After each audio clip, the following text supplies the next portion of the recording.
ನಮಸ್ತೆ. ನಮ್ಮ ಕಾನೂನು ಅಕಾಡೆಮಿ ಟೀಮ್ ಕಡೆಯಿಂದ ಮುಂಬರುವಂಥ ಎಲ್ಲ ವಕೀಲರಿಗೆ ಲಾಸ್ಟ್ ವಿಡಿಯೋ ತನಕನೂ ಕೂಡ ನಾವಿನ್ನೂ ಇಂಟ್ರೊಡಕ್ಷನ್ ಅಲ್ಲಿ ಇದ್ದೀವಿ. ಗೊತ್ತಿದೆ ಇಂಟ್ರೊಡಕ್ಷನ್ ಇದ್ದೀನಿ, ಸ್ವಲ್ಪ ಬೆಂಕಿ ಹತ್ತೋ ತನಕ ಅಷ್ಟೇ. ಒಂದ್ಸಲ ನಿಮಗೆಲ್ಲ ಬೆಂಕಿ ಹತ್ತಿತು ಅಂದ್ರೆ ಸೊ ಹೇಗ್ ಬೇಕಾಗಿ ಹೇಳ್ಕೊಂಡು ಹೋಗೋಣ, ಸೆಟಲ್ ಡೌನ್ ಆಗಿ ಅಂತೇಳಿ ಸ್ಲೋ ಆಗಿ ಹೋಗ್ತಾ ಇದ್ದೀನಿ ನಾನು. ನೀವು ಒಂದು ಕ್ವಿಕ್ ರಿವಿಷನ್ ಮಾಡಬೇಕು ಅಂದ್ರೆ ಫಸ್ಟು ವಿಡಿಯೋದಲ್ಲಿ ಕಂಪ್ನಿ ಲಾ ಅಂದ್ರೆ ಏನು, ಅದರ ಒಂದಿಷ್ಟು ಇಂಟ್ರೊಡಕ್ಷನ್ ಅಂತೇಳಿ ಯೂನಿಟ್ 1, 2, 3, 4, 5 ಅಂತೇಳಿ ನಾವು ಫಿನಿಶ್ ಮಾಡ್ತಾ ಬಂದಿದ್ವಿ. ಯೂನಿಟ್ 1 ಬಗ್ಗೆ, ಯೂನಿಟ್ 2, ಯೂನಿಟ್ 3, ಯೂನಿಟ್ 4, ಯೂನಿಟ್ 5 ಎಲ್ಲಾದ್ರದ್ದು ಕೂಡ ಒಂದಿಷ್ಟು ಇಂಟ್ರೊಡಕ್ಷನ್ ಮಾತಾಡಿದ್ವಿ. ಅದಕ್ಕಿಂತ ನೆಕ್ಸ್ಟ್ ವಿಡಿಯೋ ಅಂದ್ರೆ ಲಾಸ್ಟ್ ವಿಡಿಯೋ, ಇದಕ್ಕಿಂತ ಈಗ ನೋಡ್ತಾ ಇರೋದಕ್ಕಿಂತ ಲಾಸ್ಟ್ ವಿಡಿಯೋದಲ್ಲಿ ಯೂನಿಟ್ 1 ನ ಸಿಲೆಬಸ್ ಏನಿದೆ, ಏನ್ ಸ್ಟಡಿ ಮಾಡ್ತೀರಾ, ಸೊ ಅದರ ಒಂದು ಪ್ರೀವಿಯಸ್ ಇಯರ್ ಇಂಪಾರ್ಟೆಂಟ್ ಕ್ವಶನ್ ಪೇಪರ್ಸ್ಗಳನ್ನ ಡಿಸ್ಕಸ್ ಮಾಡಿದ್ವಿ. ಸೊ ಇವತ್ತಿನ ವಿಡಿಯೋ ಶುರು ಮಾಡೋಣ, ಆಯ್ತಾ? ಸೊ ನಿಮ್ಮ ಸಿಲೆಬಸ್ ಕಾಪಿ ಪ್ರಕಾರ ಮೊದಲನೇ ವರ್ಡ್ ಇದೆ ಕಂಪನಿ ಅಂತ ಹೇಳಿ. ನಿಮ್ಮ ಸಿಲೆಬಸ್ ಕಾಪಿ ಇಲ್ಲಿದೆ ಕಂಪನಿ. ಸೊ ಕಂಪನಿ ಅಂದ್ರೆ ಏನು, ಅದರ ಡೆಫಿನೇಷನ್ ಏನು ಅದನ್ನ ತಿಳ್ಕೊಳ್ಬೇಕು. ನೆಕ್ಸ್ಟ್ ಪಾಯಿಂಟ್ ಇದೆ ಹಿಸ್ಟ್ರಿ ಬಗ್ಗೆ ಅಂತ.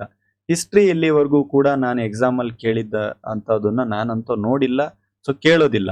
ಆದಾಗ್ಯೂ ಕೂಡ ನಿಮಗೆ ಹಿಸ್ಟ್ರಿಯ ಬಗ್ಗೆ ಹೇಗೆ ಕಂಪನಿ ಆಗಿ ಡೆವಲಪ್ಮೆಂಟ್ ಆಯ್ತು ಅಂತ ನಾನು ಹೇಳ್ತೇನೆ. ಸೇಮ್ ಥಿಂಗ್ ಇವತ್ತಿನ ವಿಡಿಯೋದಲ್ಲಿ nature and characters of companies ತನಕನೂ ಕೂಡ ನಾನು ಫಿನಿಶ್ ಮಾಡ್ತೇನೆ. ಇವತ್ತಿನ ವಿಡಿಯೋದಲ್ಲಿ ಸಿಲೆಬಸ್ ಮುಗ್ದು ಹೋಗುತ್ತೆ. ಸೊ ಈಗ ಮೊದಲನೇದು company definition as per the company section ಸಮೇತ ಹೇಳೋಣ.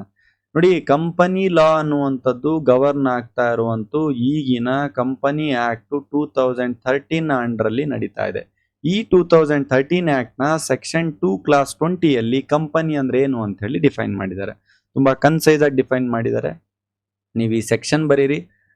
Company means a company incorporated under this act or under any provision of companies law ಅಂತ ಹೇಳಿದ್ದಾರೆ.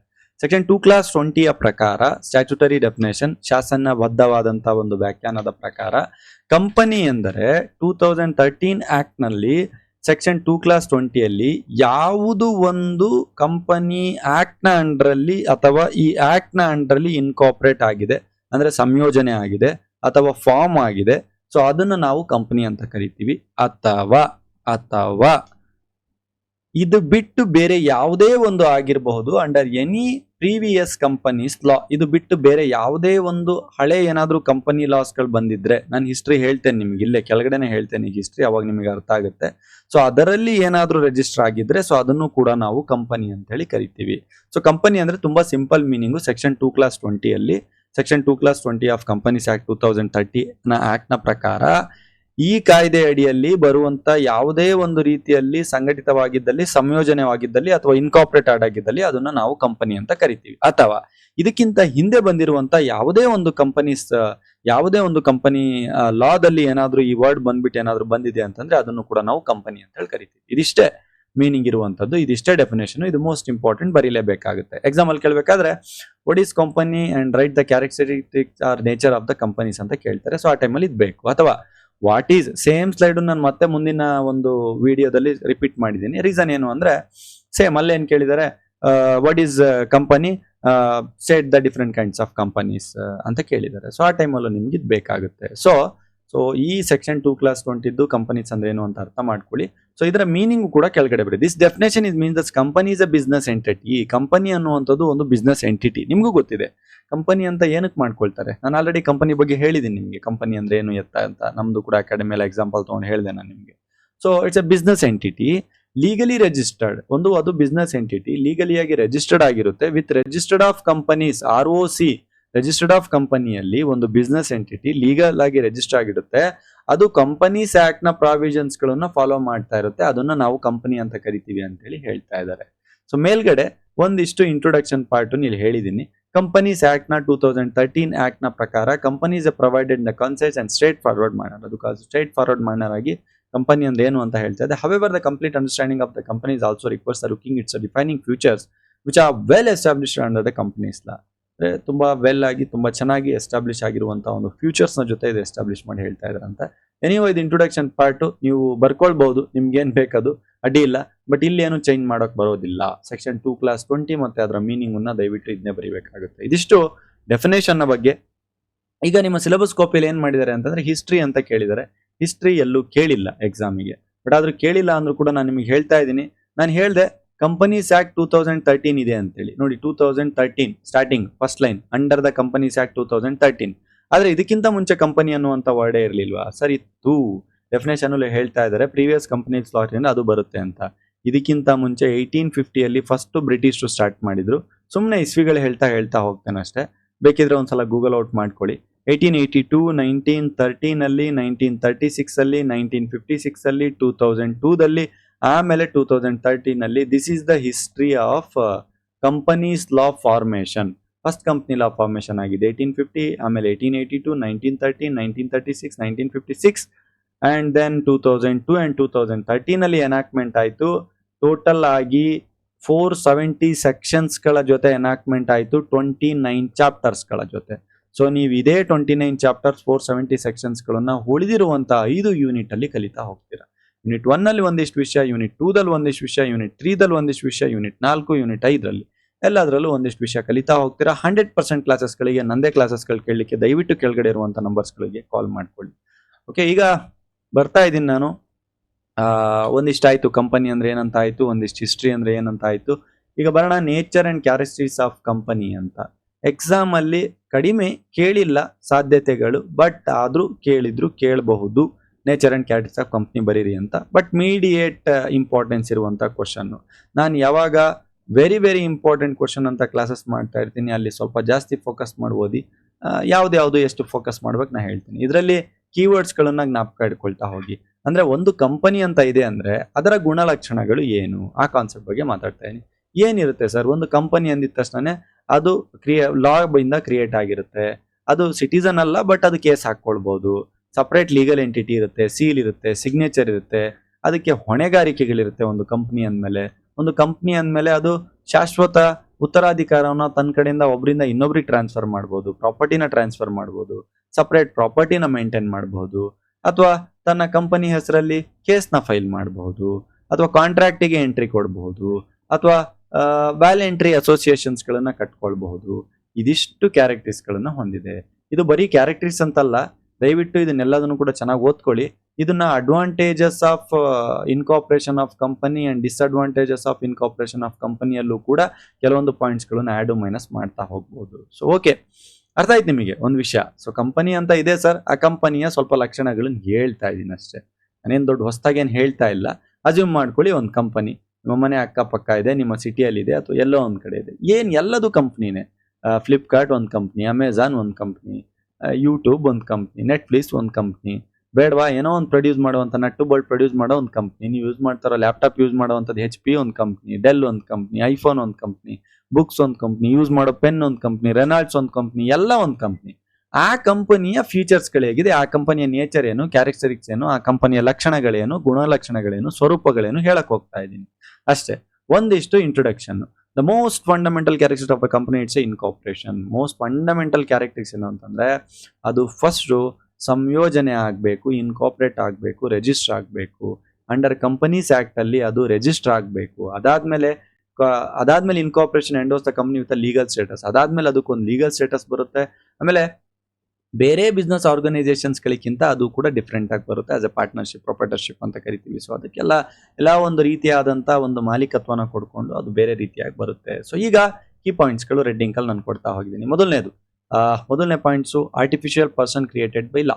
ಇದು ಒಂದು ಪರ್ಸನ್ ಅಂತ ಹೇಳ್ತಾ ಇದ್ದಾರೆ. ಯಾಕೆ ಸರ್ ಪರ್ಸನ್ ಅಂತ ಹೇಳ್ತಾರೆ? ಸರ್ ಇದರ ಹೆಸರಲ್ಲಿ ಕೇಸ್ನ ಫೈಲ್ ಮಾಡಬಹುದು. ನೋಡಿ ಹೇಗೆ ಬರುತ್ತೆ ಅಂದ್ರೆ ಅಮೆಝಾನ್ ಕಂಪನಿ ವರ್ಸಸ್ ರಾಜು ಅಂತ ಬರುತ್ತೆ. So Raju is the one of the person, is the citizen, he has the voter ID, is the card, is the legal entity. Raju ಹೌದು, ಒಪ್ಕೊಳ್ತೀನಿ, ಒಬ್ಬ ಮನುಷ್ಯ. ಅದೇ ರೀತಿ ಅಮೆಝಾನ್ ಕಂಪನಿ ಅನ್ನುವಂಥದ್ದನ್ನು ಕೂಡ ಒಂದು ಪಾರ್ಟಿಯಾಗಿ ನಾನು ಕ್ರಿಯೇಟ್ ಮಾಡ್ತಾ ಇದ್ದೀನಿ. So it's A artificial person. Raju is A pure person, but artificial person. Raju is A pure person, but Amazon is A artificial person. ಅರ್ಥ ಆಗ್ತಿದ್ಯಾ? Amazon is N artificial person. So ಈ ರೀತಿ ಕಾನ್ಸೆಪ್ಟ್ಗಳನ್ನ ನೀವು ಅರ್ಥ ಮಾಡ್ಕೊಳ್ಳಿ. ಅಂದ್ರೆ ಒಂದು ಕಂಪನಿನ ಆಸ್ ಎ ಆರ್ಟಿಫಿಷಿಯಲ್ ಪರ್ಸನ್ ಆಗಿ ನಾವು ಸ್ಟಾರ್ಟ್ ಮಾಡಬಹುದು. ಕೇಸಸ್ಗಳು ಫೈಲ್ ಆದಾಗ IOCL ಕಂಪನಿ ವರ್ಸಸ್ ಏನೋ ಒಂದು XYZ ಯೂನಿಯನ್ ಆಫ್ ಇಂಡಿಯಾ ಆಗಿರ್ಬೋದು, ಅಥವಾ ಯಾರೋ ಒಬ್ಬ ಪ್ರೈವೇಟ್ ಪರ್ಸನ್, ರಾಜೇಶೋ ಮಹೇಶೋ ಏನೋ ಆಗಿರ್ಬೋದು. ಇಲ್ಲಿ ಯೂನಿಯನ್ ಆಫ್ ಇಂಡಿಯಾ ಅನ್ನುವಂಥದ್ದು, ರಾಜೇಶ್ ಮಹೇಶ್ ಅನ್ನುವಂಥದ್ದು ಒಂದು ಪರ್ಸನ್ ಆದ್ರೆ, IOCL ಇವನ್ ಪರ್ಸನ್ ಅಲ್ಲ, ಬಟ್ ಆದ್ರೆ ನಾನು ಆರ್ಟಿಫಿಷಿಯಲ್ ಆಗಿ ಕ್ರಿಯೇಟ್ ಮಾಡಿದ್ದೀನಿ. So he is also A person. ಅರ್ಥ ಆಗ್ತಿದೆಯಲ್ವಾ ನಿಮ್ಗೆ? ಸೊ ಈ ರೀತಿ ಅಂಡರ್ಸ್ಟ್ಯಾಂಡಿಂಗ್ ತಗೊಳ್ಳಿ. ಒಬ್ಬ ಪರ್ಸನ್ ತರ ವ್ಯಾಲ್ಯೂನ ಕೊಡುವಂತದ್ದು ಆರ್ಟಿಫಿಷಿಯಲ್ ಪರ್ಸನ್ ನ ಕ್ರಿಯೇಟ್ ಮಾಡಬಹುದು. ಈಗ bank of India versus Khader international constructions ಅಂತ ಇದೆ. ಇನ್ this case the supreme court ಏನ್ ಪ್ರೊಸೀಡ್ ಮಾಡ್ತಾ ಇದೆ, ಹೇಳ್ತಾ ಇದೆ, ಬ್ಯಾಂಕ್ ಆಫ್ ಇಂಡಿಯಾ ಅನ್ನುವಂಥದ್ದು registered under company. So bank of India is not name, but Khader international construction is not A name. ಎರಡರ ಮಧ್ಯದಲ್ಲಿ ಕೇಸ್ ಬಿದ್ದಿದೆ, ಇಬ್ರು ಬೇರೆ ಬೇರೆರು, ಆಯ್ತಾ. Khader is A person, but Khader international construction is A company, it's also A company. So in between company ಮಧ್ಯೆ case ಬಿದ್ದಿದೆ ಅಂತಂದ್ರೆ ನಾನು ಆರ್ಟಿಫಿಷಿಯಲಿ 2 ಪರ್ಸನ್ ಕ್ರಿಯೇಟ್ ಮಾಡಿದೀನಿ ಅಂತ. ಅರ್ಥ ಆಗ್ತಿದೆಯಲ್ವಾ ನಿಮ್ಗೆ? ಸೊ ಇಲ್ಲಿ ಏನ್ ಹೇಳ್ತಾ ಇದೆ, ನಾನು ಜಾಸ್ತಿ ಡೀಪ್ ಡಿಸ್ಕಷನ್ ಅಲ್ಲಿ ಇದ್ರಲ್ಲಿ ಹೋಗಲ್ಲ. ಒಂದ್ಸಲ ನೀವು ಇದನ್ನ ಸ್ಟಡಿ ಮಾಡ್ಕೊಂಡು ನೋಡ್ಕೊಳ್ಳಿ. ನನಗೇನ್ ಗೊತ್ತಾ, ಈ ಒಂದು ವಿಷಯದಲ್ಲಿ ನೇಚರ್ ಅಂಡ್ ಕ್ಯಾರೆಕ್ಟರಿಸ್ಟಿಕ್ಸ್ ಅಲ್ಲಿ ನೀವು ದಯವಿಟ್ಟು ಇಷ್ಟೇ ಜ್ಞಾಪಕ ಇಡಿ ಸಾಕು. ಮೇನ್ ನಾನು ಸೀರಿಯಲ್ ನಂಬರ್ ಬರ್ದಿರ್ತೀನಲ್ಲ, ಆ ಕೀವರ್ಡ್ಸ್ ಗಳು ಜ್ಞಾಪಕ ಇಡಿ, ನಿಮ್ಮ ಓನ್ ವರ್ಡ್ಸ್ ಗಳಲ್ಲಿ ನೀವು ಬರೆಯಕ್ಕೆ ಟ್ರೈ ಮಾಡಿ. ಎಲ್ಲಾ ಕಡೆ ಎಲ್ಲದನ್ನು ಓದಿ ಸುಮ್ಮನೆ ಸಾಹಸ ಮಾಡಿ ತಲೆ ಕೆಡ್ಸ್ಕೊಳ್ಳುವಂಥದ್ದು ಬೇಡ. ಅರ್ಥ ಮಾಡಿಸೋಷ್ಟು ಅರ್ಥ ಮಾಡಿಸಿ ಅಷ್ಟು ಅರ್ಥ ಮಾಡ್ಕೊಳ್ಳಿ ಸಾಕಾಗುತ್ತೆ. ಜಾಸ್ತಿ ತಲೆ ಕೆಡ್ಸ್ಕೊಂಡು ಜಾಸ್ತಿ ಓದಾಡಕ್ ಹೋಗ್ಬೇಡಿ. Okay, anyhow, the paradox of the one of the most fundamental characteristics of a company is that it is an artificial person is created by law. ಅದು ಒಂದು artificial person created by law. Khader international construction ಅನ್ನುವಂಥದ್ದು ಒಂದು artificial person created by law. Which law? Company law. Under company law I created Khader international construction and it can sue. ಅಂದ್ರೆ ಇದನ್ನ it can sue, it can be sued ಅಂತಂದ್ರೆ sue ಮಾಡಬಹುದು, ಸೂ ಹಾಕ್ಬಹುದು, ಅವನ ಮೇಲೆ suit ಬರಬಹುದು. ಅರ್ಥ ಆಗ್ತಿದೆಯಲ್ವಾ ನಿಮ್ಗೆ?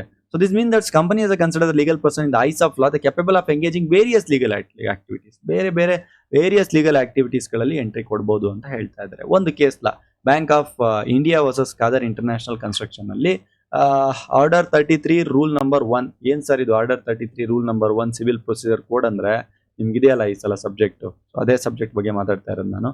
ಇನ್ಕ್ಲೂಡ್ಸ್ ಎನಿ ಕಂಪನಿ ಅಂತ ಹೇಳ್ತಾ ಇದ್ದಾರೆ.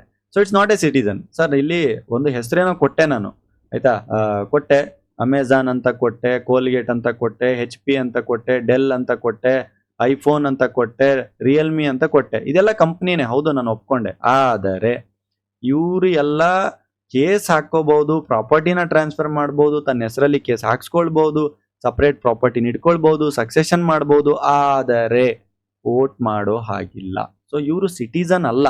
ಸಿಟಿಸನ್ ಅಂತಂದ್ರೆ ಜೀವಂತ ವ್ಯಕ್ತಿ ಮಾತ್ರ citizen.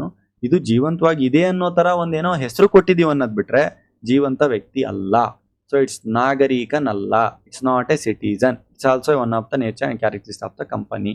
While the company is recognized as a legal person, it is also important to note that they are not a citizen. Unlike the individuals of who are the citizenship, it does not the process of the citizenship.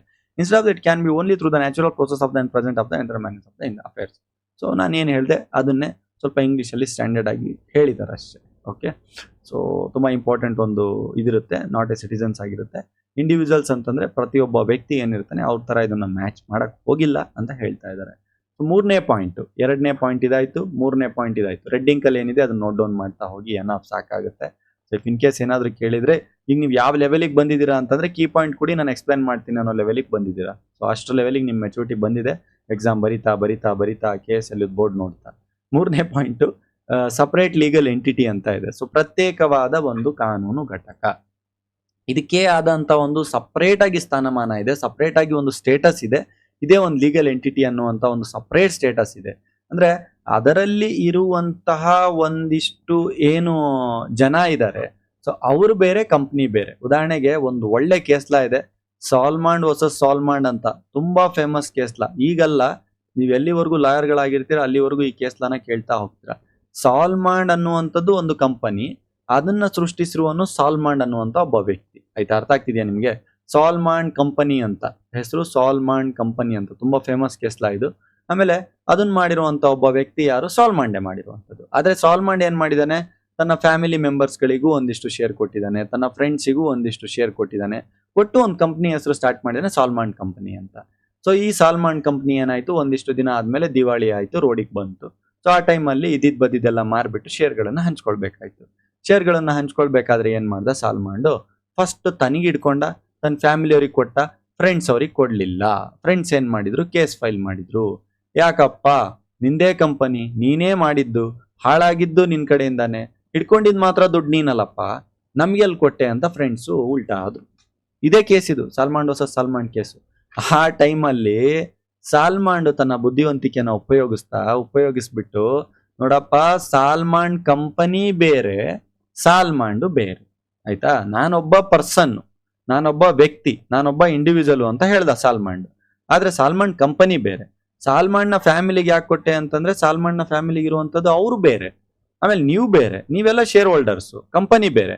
ಕಂಪನಿಯಲ್ಲಿ ನಾನು ತಗೊಳ್ಬೇಕಿದ್ದು ತಗೊಂಡೆ, ಅದು ನನ್ನ ಹೆಸರಲ್ಲಿ ಇದೆ, ನಾನು ಮಾಡಿದ್ದೆ ಅದು ಅಂತ ಹೇಳಿ ಅದನ್ನೆಲ್ಲ ನೀವು ಅಟ್ಯಾಚ್ ಮಾಡಬೇಡಿ. ಇಂಡಿವಿಜುವಲೇ ಬೇರೆ, ಲೀಗಲ್ ಎಂಟಿಟಿನೇ ಬೇರೆ ಅಂತೇಳಿ ಹೇಳ್ತಾರೆ. ಸೊ ಅಲ್ಲಿ ಎಕ್ಸಿಕ್ಯೂಟ್ ಆಗುತ್ತೆ ಲೀಗಲ್ ಎಂಟಿಟಿ ಕಾನ್ಸೆಪ್ಟ್. ಅದೇ ಸಾಲ್ಮನ್ ವರ್ಸಸ್ ಸಾಲ್ಮನ್ ಕೇಸ್ ಇದೆಯಲ್ಲ, ಸೊಲೊಮಾನ್ ವರ್ಸಸ್ ಸೊಲೊಮಾನ್, ಕೆಲವೊಂದ್ ಕಡೆ ಸಾಲ್ಮಾನ್ ಅಂತಾರೆ, ಕೆಲವೊಂದ್ ಕಡೆ ಸೊಲೊಮಾನ್ ಅಂತಾರೆ, ಪ್ರೊನೌನ್ಸಿಯೇಷನ್ ಡಿಫ್ರೆನ್ಸ್.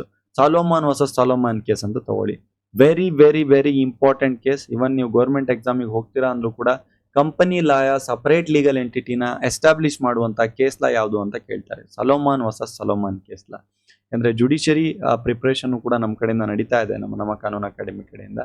ಸೊ ಅಲ್ಲೆಲ್ಲ ಕೇಳ್ತಾರೆ ಇದನ್ನ ಎಕ್ಸಾಮ್ ಅಲ್ಲಿ, ಪ್ರಿಲಿಮ್ಸ್ ಎಲ್ಲ ಕೇಳ್ತಾರೆ. ಸೊ ಸಲೋಮಾನ್ ವರ್ಸಸ್ ಸಲೋಮಾನ್ ಕೇಸ್ ತುಂಬಾ ಇಂಪಾರ್ಟೆಂಟ್. ಇದೇನ್ ಹೇಳ್ತಾ ಇದೆ ಸಲೋಮಾನ್ ವರ್ಸಸ್ ಸಲೋಮಾನ್ ಕೇಸ್ ಅಂದ್ರೆ, ಸಲೋಮಾನ್ ಅನ್ನುವಂಥದ್ದು ಒಂದು ಕಂಪನಿ, ಇವನು ಒಬ್ಬ ಇಂಡಿವಿಜುವಲ್ ಪರ್ಸನ್. ನಾನು ಹೇಳಿದ್ನಲ್ವಾ, ಇವನು ತನ್ನ ಫ್ಯಾಮಿಲಿನ, ತನ್ನ ಫ್ರೆಂಡ್ಸನ್ನ, ಅಥವಾ ಖುದ್ದಾಗಿ ಇವನೇ ಒಬ್ಬ ಶೇರ್ ಹೋಲ್ಡರ್ ಆಗಿ ಕಂಪ್ನಿನ ಸ್ಟಾರ್ಟ್ ಮಾಡಿರ್ತಾನೆ. ಕಂಪ್ನಿ ರೋಡಿಗೆ ಬರುತ್ತೆ, ಆ ಟೈಮಲ್ಲಿ ಇವನ್ ಏನ್ ಮಾಡ್ತಾನೆ, ಫಸ್ಟ್ ತನ್ನ ಶೇರ್ನ ಎತ್ಕೊಳ್ತಾನೆ, ಫ್ಯಾಮಿಲಿ ಶೇರ್ನ ಕೊಡ್ತಾನೆ, ಫ್ರೆಂಡ್ಸಿಗೆ ಕೈ ಎತ್ತಾನೆ. ಇದೇ ಸೀನ್ ಆಗಿರೋದು ಇಲ್ಲಿ. ಫ್ರೆಂಡ್ಸ್ ಎಲ್ಲ ಹೋಗ್ಬಿಟ್ಟು ಕೇಸ್ನ ಫೈಲ್ ಮಾಡ್ತಾರೆ, ಇವನು ತಾನಾಗಿ ತಗೊಂಡ, ಕಂಪ್ನಿ ಇವಂದೆ, ಫ್ಯಾಮಿಲಿಗೆ ತಗೊಂಡ, ನಮ್ಗೆ ಕೊಡ್ಲಿಲ್ಲ ಅಂತ. ಆದರೆ ಕೋರ್ಟ್ ಏನ್ ಡಿಸಿಷನ್ ಕೊಡೋದು ಗೊತ್ತಾ? ಕೋರ್ಟ್ ಇವನ್ ಪ್ರೂವ್ ಮಾಡ್ತಾನೆ, ಸಲಮಾನ್ ಪ್ರೂವ್ ಮಾಡ್ತಾನೆ, ನೋಡಪ್ಪ ಕಂಪನಿ ಲೀಗಲ್ ಎಂಟಿಟಿ ಬೇರೆ, ನಾನು ಬೇರೆ, ಆಯ್ತಾ? ಕಂಪನಿನೇ ಬೇರೆ, ನಾನೇ ಬೇರೆ. ಕಂಪನಿ ಅನ್ನುವಂಥದ್ದಕ್ಕೆ ಅದಕ್ಕೊಂದು ಕ್ಯಾರೆಕ್ಟರ್ ಇದೆ, ಅದಕ್ಕೊಂದು ನೇಚರ್ ಇದೆ, ಅದಕ್ಕೊಂದು ನೇಮ್ ಇದೆ.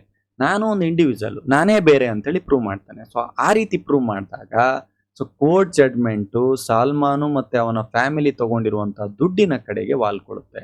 ಅವನ ದುಡ್ಡಿನ ಕಡೆಗೆ ವಾಲ್ಕೊಂಡು ಸಾಲೋಮಾನ್ ಗೆಲ್ತಾನೆ, ಅವನ ಫ್ಯಾಮಿಲಿ ಗೆಲ್ಲುತ್ತೆ. ಸಾಲೋಮಾನ್ ತಾನು ಎತ್ಕೊಂಡಂತ ಎಲ್ಲಾ ಲಾಸ್ ಆಗಿರುವಂತ ಶೇರ್ ಅಮೌಂಟ್ ತಕೊಂಡು ಮನೆ ಕಡೆ ಹೋಗ್ತಾನೆ. ಸಾಲೋಮಾನ್ ಕಂಪನಿ ಸೋಲುತ್ತೆ. ಈ ಸಾಲೋಮಾನ್ ಕಂಪನಿಯ ಪರವಾಗಿ ಬಂದಿರುವಂತ ಫ್ರೆಂಡ್ಸಿಗೂ ಕೂಡ ದುಡ್ಡು ಬರಲ್ಲ.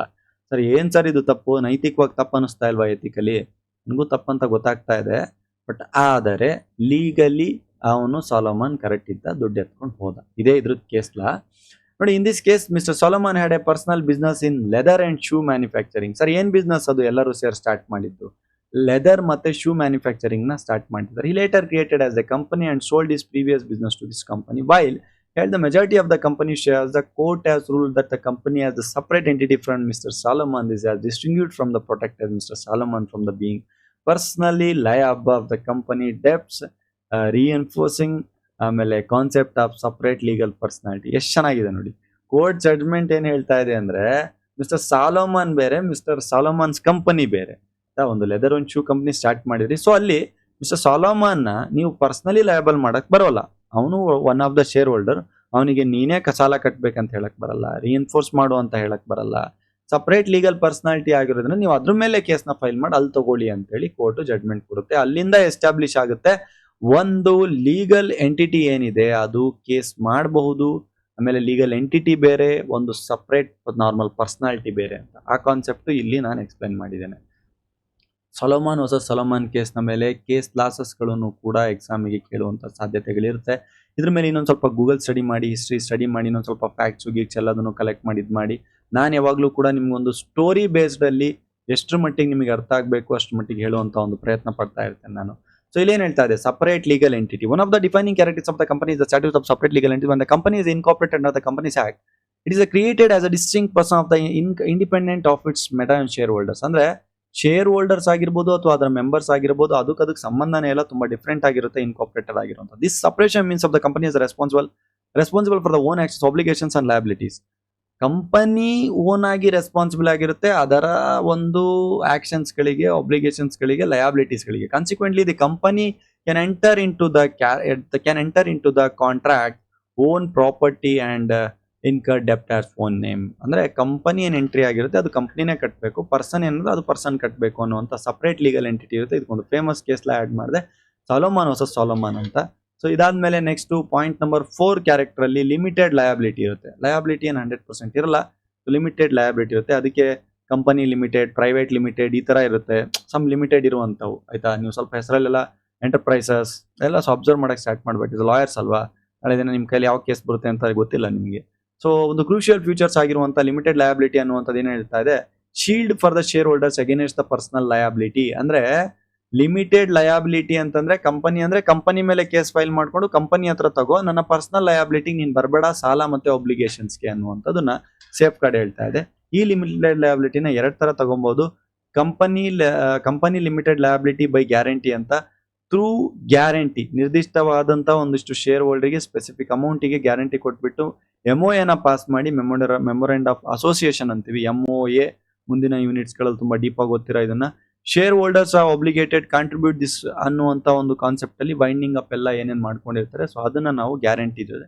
ಅದು ಕಂಪನಿ ಲಿಮಿಟೆಡ್ ಬೈ ಶೇರ್ಸ್, ಅದರ ಒಂದು ಶೇರ್ಸ್ ನ ಆಧಾರದ ಮೇಲೆ ಎಷ್ಟು ಶೇರ್ಸ್ ಅದರಲ್ಲಿ ಇದೆ, ಎಷ್ಟು ಪೇ ಮಾಡಬೇಕು, ಪೇ ಮಾಡೋದು ಎಷ್ಟಿದೆ, ಸೊ ಅದರ ಆಧಾರದ ಮೇಲೂ ಕೂಡ ಇದನ್ನ ನಾನು ಶೋ ಮಾಡಬಹುದು. ಅದಾದ್ಮೇಲೆ ನೆಕ್ಸ್ಟ್ ಪಾಯಿಂಟ್ ನಂಬರ್ 5 ದಲ್ಲಿ ಪರ್ಪೆಕ್ಚುಯಲ್ ಸಕ್ಸೆಷನ್ ಅನ್ನುವಂತ ಕಾನ್ಸೆಪ್ಟ್ ಬರುತ್ತೆ. ಅಂದ್ರೆ ಶಾಶ್ವತವಾದಂತಹ ಟ್ರಾನ್ಸ್ಫರ್ ಮಾಡುವಂತಹ ಒಂದು ಉತ್ತರಾಧಿಕಾರ ಅದರಲ್ಲಿ ಇರುತ್ತೆ.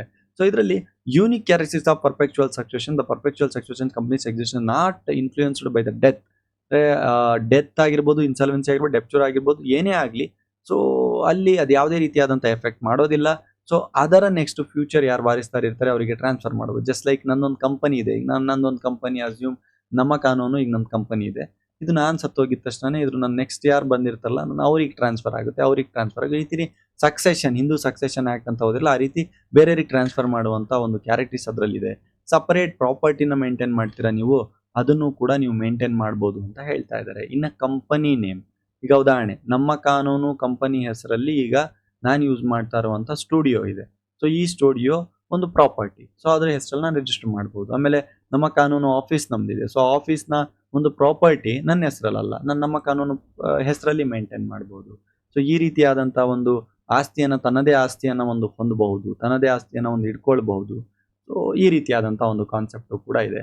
7ನೇ ಪಾಯಿಂಟ್ ಅಂತ ಬಂದಾಗ capacity to sue and be sued ಅಂತ ಇದೆ. ಅಂದ್ರೆ ಏನೋ ಸಮಸ್ಯೆ ಆಯಿತು, ಈಗ ನಮ್ಮ ಕಾನೂನು ಯಾರೋ ಒಬ್ರು ಪೇಟೆಂಟರನ್ನ ಮಿಸ್ಯೂಸ್ ಮಾಡಿದ್ರು ಅಥವಾ ಮಿಸ್ಗೈಡ್ ಮಾಡಿದ್ರು, ಏನೋ ವಲ್ಗರ್ ಲ್ಯಾಂಗ್ವೇಜ್ಗಳನ್ನು ಯೂಸ್ ಮಾಡಿದ್ರು, ನಾನು ನನ್ನ ಕಂಪನಿಗೆ ಡಿಫಾರ್ಮೇಶನ್ ಆಯಿತು ಅಂತ ಆಸ್ ಎ ಕಂಪನಿ ಅಂತಾನೆ ನಾನು ಕೇಸ್ ಹಾಕ್ತೀನಿ. ಅಥವಾ ಯಾರೋ ಒಬ್ರು ನನ್ನ ಮೇಲೆ ಏನಾದರೂ ಕೇಸ್ ಹಾಕಬೇಕು ಅಂತ ಇತ್ತು, ಕಂಪನಿ ಮೇಲೆ ಅವರು ಕೇಸ್ ಹಾಕ್ಬೋದು ಅಥವಾ ನಾನು ಕೇಸ್ ಹಾಕ್ಬೋದು. ಈ ರೀತಿಯಾದಂಥ ಒಂದು ಕೆಪಾಸಿಟಿ ಈ ಕಂಪನಿ ಲಾದಲ್ಲಿ ಕಂಪನೀಸ್ ಅಂತ ಏನೇನು ರಿಜಿಸ್ಟರ್ ಆಗಿರುತ್ತೆ, ಸೊ ಅವರಿಗೆ ಆ ಕೆಪಾಸಿಟಿ ಬರುತ್ತೆ, ಆ ಸಾಮರ್ಥ್ಯ ಬರುತ್ತೆ. 3ನೇ ವ್ಯಕ್ತಿಯಾಗಿ ಅವರು ಒಳಗೆ ಹೋಗ್ಬಿಟ್ಟು ಇದಾಗಬಹುದು ಥರ್ಡ್ ಪಾರ್ಟಿಯಾಗಿ. ಸೊ ಈ ರೀತಿಯಾದಂಥ ಫೆಸಿಲಿಟಿ ಇರುತ್ತೆ. ನಾನು ಯಾಕೆ ತುಂಬ ಡೀಪಾಗಿ ಹೋಗ್ತಾ ಇಲ್ಲ ಅಂತಂದ್ರೆ, ತುಂಬ ಡೀಪಾಗಿ ಕಲಿಯುವಂಥ ಸುಮಾರು ವಿಷಯಗಳಿದೆ. ಸುಮಾರು 5ನೇ ಯೂನಿಟ್ ತನಕನೂ ಕೂಡ ನೀವಿನ್ನೂ ಕಲಿಬೇಕು. ಸೊ ಯಾವುದು ಎಷ್ಟು ಮಟ್ಟಿಗೆ ಇಂಪಾರ್ಟೆಂಟ್ ಇದೆ ಅಷ್ಟು ಮಟ್ಟಿಗೆ ನಾನು ಹೇಳ್ತೇನೆ. ಲೈನ್ ಬೈ ಲೈನ್ ನಾನು ಹೇಳ್ತಾ ಇಲ್ಲ ಅಂತಂದ್ರೆ ಒಂದಿಷ್ಟು ಕೀ ಪಾಯಿಂಟ್ಸ್ಗಳು ನೀವು ಜ್ಞಾಪಕ ಇಟ್ಕೊಂಡ್ರೆ ಸಾಕು, ನೀವು ಎಕ್ಸ್ಪ್ಲನೇಷನ್ ಬರೀತೀರಾ ಅಂತ. ಕಾಂಟ್ರಾಕ್ಚುಯಲ್ ರೈಟ್ಸ್ಗಳಿದೆ, ಅಂದ್ರೆ ಇವರು ಕಾಂಟ್ರಾಕ್ಟಿಗೆ ಎಂಟ್ರಿ ಕೊಡಬಹುದು, ಸಪ್ಲೈಯರ್ಸ್ ಜೊತೆ, ಕಸ್ಟಮರ್ಸ್ ಜೊತೆ, ಎಂಪ್ಲಾಯೀಸ್ ಜೊತೆ ಟ್ರಾನ್ಸಾಕ್ಷನ್ಸ್ಗಳಲ್ಲಿ ಒಂದು ಕಾಂಟ್ರಾಕ್ಟಿಗೆ ಎಂಟ್ರಿ ಕೊಟ್ಟು ಇವರು ಕಾಂಟ್ರಾಕ್ಟ್ಸ್ಗಳನ್ನ ಕ್ರಿಯೇಟ್ ಮಾಡಬಹುದು. ಆ ಪ್ರೊವಿಷನ್ಸ್ಗಳು ಕೂಡ, ಆ ಒಂದು ರೈಟ್ಸ್ ಕೂಡ ಇವ್ರ ಹತ್ರ ಇದೆ. ಯಾರು ಕಂಪನೀಸ್ ಅಂತ ಯಾರು ಮಾಡ್ಕೊಂಡಿರ್ತಾರೆ, ಕಂಪನೀಸ್ಗಳಿಗೆ ಆ ರೈಟ್ಸ್ಗಳಿದೆ. ವ್ಯಾಲೆಂಟ್ರಿ ಅಸೋಸಿಯೇಷನ್, ಅವರು ಅಸೋಸಿಯೇಷನ್ಸ್ಗಳಲ್ಲಿ ವ್ಯಾಲೆಂಟ್ರಿಯಾಗಿ ಅಸೋಸಿಯೇಷನ್ ಗುಂಪು ಕಟ್ಕೊಳ್ಬಹುದು, ಗುಂಪು ಕಟ್ಕೊಂಡು ಒಂದು ಗ್ರೂಪ್ ಮಾಡಬಹುದು, ಯೂನಿಯನ್ಸ್ಗಳನ್ನ ಕ್ರಿಯೇಟ್ ಮಾಡ್ಕೊಳ್ಬಹುದು. ಆಮೇಲೆ ಪ್ರಾಫಿಟ್ಸ್ಗಳನ್ನ ಹೇಗೆ ನಾವು ಶೇರ್ ಮಾಡ್ಕೊಳ್ಳುವಂಥದ್ದು, ಪ್ರಾಫಿಟ್ ಹೇಗೆ ಮಾಡುವಂಥದ್ದು, ಶೇರ್ ಮಾಡ್ಕೊಳ್ಳುವಂಥದ್ದು. ಸೊ ಇದಕ್ಕಿರುವಂಥ ಎಕ್ಸೆಪ್ಷನ್ಸ್ಗಳನ್ನ ಹಾಕ್ಕೊಂಡು ಸೆಕ್ಷನ್ 8 ಬೇಸಿಕಲಿ ಇದ್ರ ಬಗ್ಗೆ ಪ್ರಾಫಿಟ್ ಯಾವ ರೀತಿ ಓರಿಯೆಂಟೆಡ್ ಆಗಿರುತ್ತೆ ಅಂತ ಹೇಳ್ತಾ ಇದೆ. ಸೊ ಈ ರೀತಿಯಾದಂಥ ಒಂದು ಎಜುಕೇಷನಲ್ ಆಬ್ಜೆಕ್ಟಿವ್ಸ್ಗಳಾಗಿರ್ಬೋದು, ಸೈಂಟಿಫಿಕ್ ಆಬ್ಜೆಕ್ಟಿವ್ಸ್ಗಳಾಗಿರ್ಬೋದು, ಎಕ್ಸ್ಟೆಂಡ್ ಮಾಡುವಂಥದ್ದು, ಈ ರೀತಿ ಎಲ್ಲ ಒಂದು ವ್ಯವಸ್ಥೆಗಳನ್ನು ಅಸೋಸಿಯೇಷನ್ ಕ್ರಿಯೇಟ್ ಮಾಡ್ಕೊಂಡು ಅವ್ರು ಇಂಪ್ರೂವ್ ಮಾಡ್ಕೊಳ್ಬೋದು. ಇದೆಲ್ಲದೂ ಕೂಡ ಫ್ಯೂಚರ್ಸ್ಗಳು, ಇದೆಲ್ಲದೂ ಕೂಡ ಕ್ಯಾರೆಕ್ಟರ್ಸ್ಗಳು, ಇದೆಲ್ಲದೂ ಕೂಡ ನೇಚರು ಕಂಪನೀಸ್ನಲ್ಲಿ ಇದೆ. ಮುಂದಿನ ಒಂದು ವಿಡಿಯೋದಲ್ಲಿ ನಾವು ಇದೇ ಕಂಪನಿ ಅಂತಂದ್ರೆ ಏನು ಡೆಫಿನೇಷನ್ ನೋಡೋಣ. ಆಲ್ರೆಡಿ ನೋಡಿದ್ವಿ, ಮತ್ತೆ ಸ್ವಲ್ಪ ಜಸ್ಟ್ ರಿಪೀಟ್ ಮಾಡ್ತೀನಿ. ಕೈಂಡ್ಸ್ ಆಫ್ ಕಂಪ್ನಿ ಓದೋಣ. So most important, very important, exam point of ವ್ಯೂದಲ್ಲಿ ಕೇಳಿರುವಂಥ ಸಾಧ್ಯತೆಗಳು ತುಂಬ ಜಾಸ್ತಿ ಇದೆ. ಸೊ ಮೋಸ್ಟ್ ಇಂಪಾರ್ಟೆಂಟ್ ಮುಂದಿನ ವಿಡಿಯೋ ತುಂಬ ಚೆನ್ನಾಗಿ ನೋಡ್ಕೊಳ್ಳಿ. ಈ video key points, head key points ಏನಿದೆ ಅದನ್ನ ಜ್ಞಾಪಕ ಇಟ್ಕೊಳ್ಳಿ. ಸಾಲೋಮನ್ ವರ್ಸಸ್ ಸಾಲೋಮನ್ ಕೇಸ್ನ ಬರೀರಿ. ಆಮೇಲೆ ಡೆಫಿನೇಷನ್ನಾಗಿ ಜ್ಞಾಪಕ ಇಟ್ಕೊಳ್ಳಿ. ಸೆಕ್ಷನ್ 2 ಕ್ಲಾಸ್ 20 ಜ್ಞಾಪಕ ಇಟ್ಕೊಳ್ಳಿ. ಇವತ್ತಿನ ವಿಡಿಯೋದಲ್ಲಿ ನಾವು ಕಲ್ತಂಥದ್ದನ್ನ ಒಂದು ಕ್ವಿಕ್ ರಿವಿಷನ್ ಮಾಡ್ಕೋಣ. ಆಸ್ ಪರ್ ನಮ್ಮ ಸೇಮ್ ಥಿಂಗ್ ನಾವು ಹೇಗೆ ಕಲಿತೀವಿ ಹಾಗೆ. ಇವತ್ತಿನ ವಿಡಿಯೋದಲ್ಲಿ ಕಂಪ್ನೀಸ್ ಲಾ ಅಂತಂದ್ರೆ, ಕಂಪನಿ ಅಂದ್ರೆ ಏನು, 2013 ಆಕ್ಟ್ನ ಪ್ರಕಾರ, ಸೆಕ್ಷನ್ 2 ಕ್ಲಾಸ್ 20ಯ ಪ್ರಕಾರ ಕಂಪನಿ ಅಂತಂದ್ರೆ ಯಾವುದು ಒಂದು ಇನ್ಕಾರ್ಪೊರೇಟ್ ಆಗಿರುತ್ತೆ ಅದನ್ನ ಅಂಡರ್ ಆಕ್ಟ್ ಅಲ್ಲಿ, ಯಾವುದು ಒಂದು 2013 ಆಕ್ಟ್ ಅಲ್ಲಿ ಇನ್ಕಾರ್ಪೊರೇಟ್ ಆಗಿರುತ್ತೆ ಅದನ್ನ ನಾವು ಕಂಪನಿ ಅಂತ ಕರಿತೀವಿ. ಅಥವಾ ಇದಕ್ಕಿಂತ ಪ್ರೀವಿಯಸ್ ಆಗಿ ಬಂದಿರುವಂತ 1850, 1882, 1930, 1930, 1956, 2002 ಅಲ್ಲಿ ಬಂದಿರುವಂತ ಯಾವುದೇ ಒಂದು ಟೈಮಲ್ಲಿ ಬಂದಿರುವಂಥ ಒಂದು ಟೈಮಲ್ಲಿ ಬಂದು ಅಲ್ಲಿ ಏನಾದರೂ ಇನ್ಕಾರ್ಪೊರೇಟೆಡ್ ಆಗಿದೆ ಅಂತಂದರೆ ಅದನ್ನು ಕೂಡ ನಾವು ಕಂಪನಿ ಅಂತ ಕರಿತೀವಿ. ಕಂಪನಿ ಮೀನ್ಸ್ ಇದು ಒಂದು ಬಿಸ್ನೆಸ್ ಎಂಟಿಟಿ. ಜನರಲ್ ಮೀನಿಂಗಲ್ಲಿ ಇದನ್ನು ನೀವು ಬರಿಬಹುದು. It's a business entity. General meaning ಅಂತಲ್ಲ, ಇದನ್ನು ಬರೆದ್ಮೇಲೆ ಇನ್ನು ಬರೀಲೇಬೇಕಾಗುತ್ತೆ. Is a business entity legally registered. ಇದೊಂದು ಬಿಸ್ನೆಸ್ ಎಂಟಿಟಿ ನಾನು ಲೀಗಲಿ ರಿಜಿಸ್ಟರ್ ಮಾಡ್ತಾ ಇದ್ದೀನಿ. As a register of companies ಅಲ್ಲಿ ರಿಜಿಸ್ಟರ್ ಮಾಡ್ತಾ ಇದ್ದೀನಿ. So provision under companies act ನಲ್ಲಿ ನಾನು ರಿಜಿಸ್ಟರ್ ಮಾಡ್ತಾ ಇದ್ದೀನಿ. ಸೊ ಈ ರೀತಿ ರಿಜಿಸ್ಟರ್ ಮಾಡೋದನ್ನು ನಾವು ಕಂಪನಿ ಅಂತ ಕರಿತೀವಿ. ಸೊ ಇದರ ನೇಚರ್ ಅಂಡ್ ಕ್ಯಾರೆಕ್ಟರಿಸ್ಟಿಕ್ಸ್ ಅಂತ ಬಂದಾಗ ಮೊದಲನೇದು ಇದು ಒಂದು ಆರ್ಟಿಫಿಷಿಯಲ್ ಪರ್ಸನ್ ಅಂತ ಹೇಳಿದೆ. ಅಂದ್ರೆ ನಾನು ಕ್ರಿಯೇಟ್ ಮಾಡ್ತಾ ಇರುವಂಥದ್ದು ಕಂಪನಿ ಹೆಸರು ಕೊಟ್ಟು ಅದಕ್ಕೆ ಹೆಸರು ಕೊಟ್ಟು ಬಾಡಿ ಕೊಟ್ಟು ಶೇಪ್ ಕೊಟ್ಟು ಅದು ನಾನು ಕ್ರಿಯೇಟ್ ಮಾಡ್ತಾ ಇರೋದು. ಬಟ್ ಆದರೆ ಅದು ಕೋಟಿಂಗ್ ರೀಸನ್ ಇರಲ್ಲ. ಸೊ ಅದು ಸಿಟಿಸನ್ ಅಲ್ಲ, ಅದು ಒಂದು ಕಂಪನಿ ಅಷ್ಟೇ. ಸೊ ಅದ್ಮೇಲೆ ಸಪರೇಟ್ ಲೀಗಲ್ ಎಂಟಿಟಿ ಇದೆ ಅನ್ನುವಂಥದ್ದಕ್ಕೆ ಸೊಲೊಮನ್ ವರ್ಸಸ್ ಸೊಲೊಮನ್ ಕೇಸ್ನ ಎಕ್ಸ್ಪ್ಲೇನ್ ಮಾಡಿದೆ. ಸೊಲೊಮನ್ ಅನ್ನುವಂಥದ್ದು ಒಂದು ಕಂಪನಿ ಹೆಸರು, ಇನ್ನೊಂದ್ರು ಅದನ್ನ ಕ್ರಿಯೇಟ್ ಮಾಡಿದ ಅನ್ನೋಂತಾನು ಸೊಲೊಮನ್ ಅನ್ನುವಂತಾನು ಒಬ್ಬ ಪರ್ಸನ್ ಹೆಸರು. ಸರ್ ಎರಡೂ ಸೇಮ್ ಬಂದಿದೆಯಲ್ಲ? ಎಸ್, ಸೊಲೊಮನ್ ಅಂತ ಕಂಪನಿ ಹೆಸರು ಇಟ್ಟಿರ್ತಾನೆ, ಅವನ ಪರ್ಸನಲ್ ಹೆಸರು ಸೊಲೊಮನ್ ಆಗಿರುತ್ತೆ. ಅದಕ್ಕೆ ಸೊಲೊಮನ್ ವರ್ಸಸ್ ಸೊಲೊಮನ್ ಕೇಸ್ ಅಂತಾನೆ ಇದನ್ನು ನಾವು ಫೇಮಸ್ ಆಗಿ ಕರಿತೀವಿ. ಸೊ ಇದಿಷ್ಟು ಇದರಲ್ಲಿ ವಿಷಯ. ಸೊ ಅದಾದ್ಮೇಲೆ ನಾಲ್ಕನೇ ಒಂದು ಪಾಯಿಂಟ್ ಹೇಳಿದೆ, ಲಿಮಿಟೆಡ್ ಲಯಾಬಿಲಿಟಿ. ಲಯಾಬಿಲಿಟಿ ಅನ್ನುವಂಥದ್ದು ಥ್ರೂ ಗ್ಯಾರಂಟಿ ಆಗಿರ್ಬೋದು, ಥ್ರೂ ಶೇರ್ಸ್ ಆಗಿರ್ಬೋದು, ಲಿಮಿಟೆಡ್ ಆಗಿರುತ್ತೆ. ಸಕ್ಸೆಷನ್, ಅವ್ರು ತನ್ನ ಪ್ರಾಪರ್ಟಿನ ಬೇರೆ ಯಾರಿಗಾದ್ರೂ ಟ್ರಾನ್ಸ್ಫರ್ ಮಾಡ್ಬೋದು, ಕಂಪನಿ ಹೆಸರನ್ನು ಟ್ರಾನ್ಸ್ಫರ್ ಮಾಡ್ಬೋದು. ಸಪರೇಟ್ ಪ್ರಾಪರ್ಟಿನ ಇದರಲ್ಲಿ ನಾವು ತೋರಿಸ್ತೀವಿ. ಸಪರೇಟ್ ಪ್ರಾಪರ್ಟಿನ ಇದರಲ್ಲಿ ನಾವು ತೋರಿಸ್ಬೋದು, ಅವ್ರ ಹೆಸರಲ್ಲಿ ರಿಜಿಸ್ಟರ್ ಮಾಡ್ಕೊಳ್ಬೋದು, ನೋಡಬಹುದು. ಅವರು ಕೇಸ್ನ ಹಾಕ್ಬೋದು ಅಥವಾ ಕೇಸ್ನ ತೆಗೆದುಕೊಳ್ಬಹುದು ಕೂಡ. ಆ ರೀತಿ ಪ್ರಾವಿಷನ್ಸ್ಗಳಿದೆ. ಕಾಂಟ್ರಾಕ್ಟ್ಸ್ಗಳಿಗೆ ಎಂಟ್ರಿ ಕೊಡ್ಬೋದು, ಬ್ಯಾಕ್ ತಗೊಳ್ಬಹುದು, ಕ್ಲೋಸ್ ಮಾಡ್ಬೋದು. ಆ ಪ್ರಾವಿಷನ್ಸ್ಗಳು ಕಂಪನಿಗಿರುತ್ತೆ, ಒಂದು ಕಂಪನಿಗಿರುತ್ತೆ. ಅದೇ ಒಂದು ಕಂಪನಿಗೆ ವ್ಯಾಲೆಂಟ್ರಿ ಆಗಿ ಅಸೋಸಿಯೇಷನ್ ನೀವು ಮಾಡ್ಕೊಳ್ಬಹುದು ಅನ್ನುವಂಥ ರೈಟ್ಸ್ ಕೂಡ ಇರುತ್ತೆ ಅನ್ನುವಂಥದ್ದನ್ನ ಇವತ್ತು ಡಿಸ್ಕಸ್ ಮಾಡಿದ್ವಿ. ಮುಂದಿನ ವಿಡಿಯೋದಲ್ಲಿ ಮತ್ತೊಂದು ಕ್ವಶನ್ ಜೊತೆ ಹೋಗೋಣ, ಮತ್ತೊಂದು ಟಾಪಿಕ್ ಜೊತೆ ಹೋಗೋಣ. Define the company and it's kinds ಜೊತೆ ನಾವು ಮಾತಾಡೋಣ. ಸೊ ಕಂಪನಿ ಅಂದರೆ ಏನು, ಅದರ ವಿಧಗಳು ಯಾವ್ದು ಅದನ್ನ ಮುಂದಿನ ವಿಡಿಯೋದಲ್ಲಿ ಮತ್ತೆ ಡಿಸ್ಕಸ್ ಮಾಡೋಣ. ಸೊ 100% ಕ್ಲಾಸಸ್ಗಳನ್ನ ಕೇಳಲಿಕ್ಕೆ ದಯವಿಟ್ಟು ಕೆಳಗಡೆ ಇರುವಂಥ ನಂಬರ್ಸ್ಗಳಿಗೆ ಕಾಲ್ ಮಾಡಿ, ಕನೆಕ್ಟ್ ಆಗಿ, ನಮ್ಮ ವೆಬ್ಸೈಟ್, ಪ್ಲೇ ಸ್ಟೋರ್, ಆ್ಯಪ್ ಎಲ್ಲ ಕಡೆ ಹೋಗ್ಬಿಟ್ಟು ಕನೆಕ್ಟ್ ಆಗಿ ಡೆಮೋ ಕ್ಲಾಸಸ್ ವಿಡಿಯೋಸ್ನ ಆಕ್ಸೆಪ್ಟ್ ಮಾಡಿ. ಸೊ ಅವಾಗ ನಿಮಗೆಲ್ಲ ಅರ್ಥ ಆಗುತ್ತೆ. ಎಲ್ಲ semester 3/1 3 year LLB first sem to 3 year LLB 6 sem, 5 year LLB first sem to 5 year LLB 10 sem, ಯಾವುದೇ ಒಂದು ಕೋರ್ಸ್ ಆಗಲಿ ನೀವು ತೊಗೊಂಡು ಆರಾಮಾಗಿ ಕಲ್ತ್ಕೊಳ್ಳಿ. ಇದಿಷ್ಟು ನಮ್ಮ ಕಾನೂನು ಅಕಾಡೆಮಿ ಕಡೆಯಿಂದ ಇವತ್ತಿಗೆ. ನಾಳೆ ಮತ್ತೆ ಸಿಗೋಣ. So thank you very much ನಮ್ಮ ಕಾನೂನು law academy team. Thank you.